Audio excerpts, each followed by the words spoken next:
Mano, meu filho não conseguiu resistir ao doce, ao marshmallow, ele falhou no teste. E agora o que será dele? No futuro vai estar envolvido com polícia, vai haver gravidez precoce, vai ter alto índice de gordura corporal? É isso? Calma, calma, calma, não é bem assim.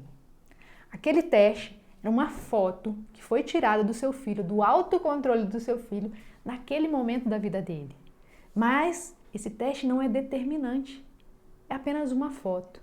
Nós podemos, juntas, sim, trilhar um caminho, ensinando o seu filho o autocontrole. O autocontrole para qualquer área, inclusive para a financeira. Então hoje eu trouxe para você qual foi então o resultado que os pesquisadores, né, do teste do marshmallow chegaram e então qual foram as teorias, as técnicas que eles fizeram, que eles construíram com base no que as crianças pensaram, tanto para resistir quanto para não resistir. O que se passou na mente daquelas crianças. Com base nisso, os pesquisadores trouxeram então técnicas para ajudar as pessoas, as crianças, a se autocontrolarem. E eu trouxe isso para você hoje. Para quê? Para a gente usar com o seu filho. Primeiro, mesmo que seu filho tenha conseguido resistir ao teste, é importante saber então que graduação, né, de resistência, de autocontrole ele tem. E nós vamos aprender isso hoje. Também para ensinar ele a superar, não é? Superar e melhorar já uma característica que talvez ele já tenha, que é do autocontrole. E só um detalhe, para deixar bem claro. Eu, Manu, provavelmente, se na infância tivessem feito esse teste comigo, eu não passaria. Porque eu sou uma formiguinha, eu amo doce, tenho dificuldade para resistir a doce, mas nem por isso eu sou uma adulta hoje com dificuldade financeira ou com alto índice de gordura. Não. Porque, de novo, como eu disse, uma coisa não determina a outra. Não. Combinado? Fique tranquila, fique calma. Vamos sim trabalhar essa questão do autocontrole com seu filho. Então, com base nas respostas das crianças, olhe os níveis de autocontrole que eles perceberam, os pesquisadores. O nível mais básico de autocontrole é não ver. Então, a criança que conseguia resistir ao marshmallow, com base em não olhar para ele.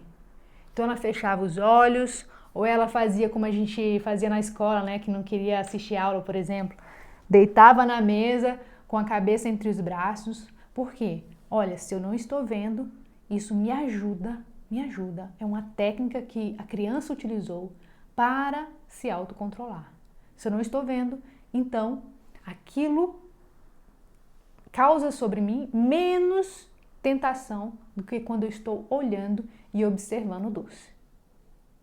É como se fosse o canto da sereia. Não dizem que as sereias, elas envolvem os pescadores ali pelo canto? E aí os pescadores colocavam cera nos ouvidos.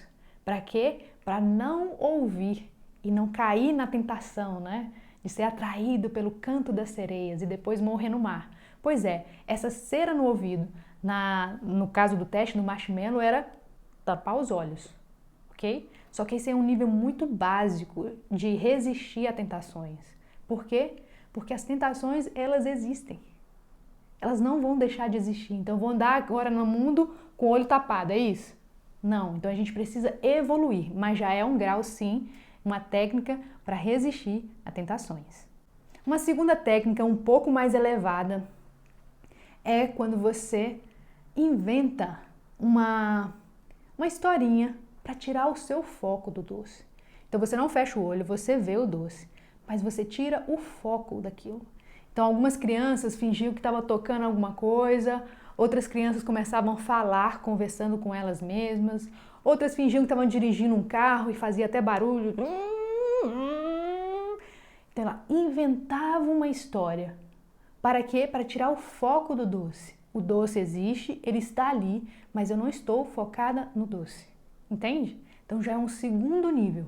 Existem tentações, elas estão ao meu redor, mas eu não vou ficar olhando para ela, eu vou tirar o foco dela. Um terceiro nível, então, de autocontrole, um pouco mais elevado, era quando as crianças, então, abstraíam. não apenas distraíam, tiravam a sua atenção do foco que era o doce, mas abstraíam.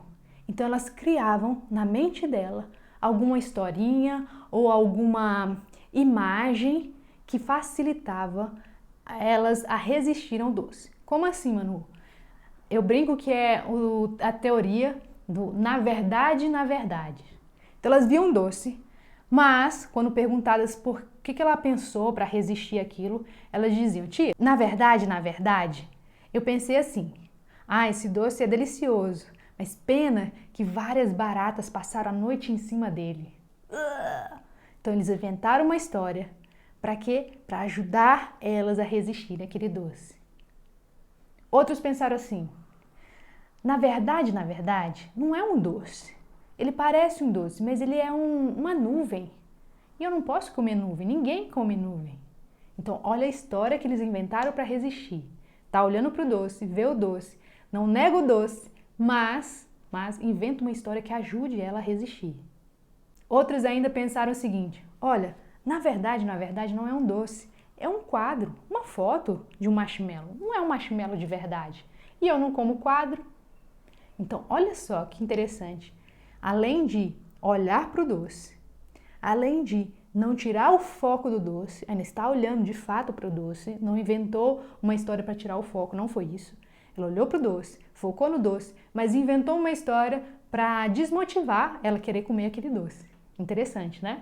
E o quarto passo, um passo já de maturidade, né, de adultos que se autocontrolam, eu não fujo da realidade. Ou seja, não invento historinha nenhuma, aquilo é um marshmallow, aquilo é um doce, mas eu não vou comer. Por quê? Porque existe um bem maior no futuro. Então, essa é a resposta de uma criança: olha, por que você não comeu marshmallow? O que resistiu? O que te fez resistir?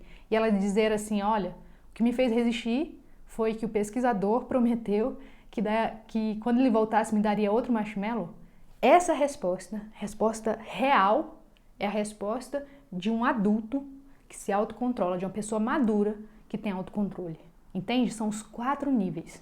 Então é importante que você tenha feito o teste no marshmallow com seu filho, que você tenha anotado a resposta dele. Se você não fez, faça isso com seu filho antes de conversar sobre as técnicas. Para quê? Para você identificar onde ele se encontra, em que nível de maturidade nessa questão do autocontrole o seu filho está.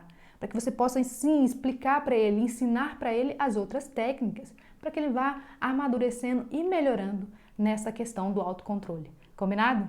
No próximo vídeo nós vamos falar, sim, de técnicas para autocontrole financeiro de uma criança. Meu filho é poupador, o que eu posso fazer para ensiná-lo a gastar?